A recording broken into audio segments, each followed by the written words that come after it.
नागपुर में अपराध पर लगाम कसते हुए धंतोली पुलिस ने एक कुख्यात युवक को गिरफ्तार किया है जो अराजक तत्वों को अवैध हथियार मुहैया कराने का काम करता था। इस कार्रवाई से क्षेत्र में सक्रिय अवैध हथियार नेटवर्क पर बड़ा झटका माना जा रहा है।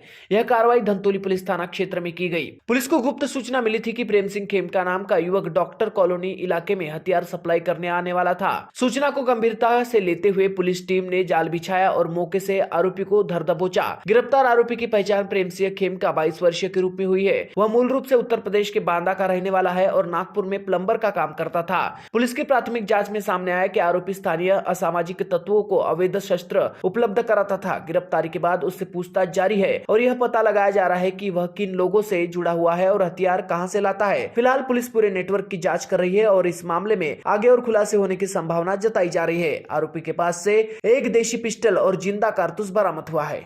रवीसिंग श्यामसिंग खेंगार, वय 22 वर्ष, याला डॉक्टर कॉलनी धंतोली येथून ताब्यात घेतलेला आहे। तत्पूर्वी युनिट क्रमांक 6 चे PC निलेश प्रफुल्ल यांना गोपनीय माहिती मिळाली की सदर डॉक्टर कॉलनी परिसरात एक इसम अग्निशस्त्र घेऊन येणार आहे।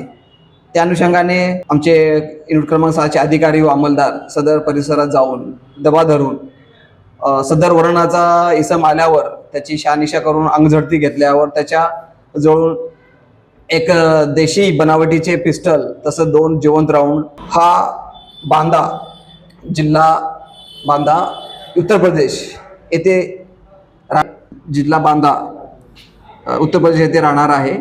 तो इथे तो प्लंबरचे वगैरे काम करत आहे। सध्या अटक आहे। त्या अनुषंगाने आमच्याकडे तपास चालू आहे। तो कुठून खरेदी केलेला आहे, कशासाठी खरेदी केलेला आहे, तो कोणत्या कामासाठी वापरणार आहे, त्याचा सखोल तपास युनिट क्रमांक 6 कडून केला जाईल।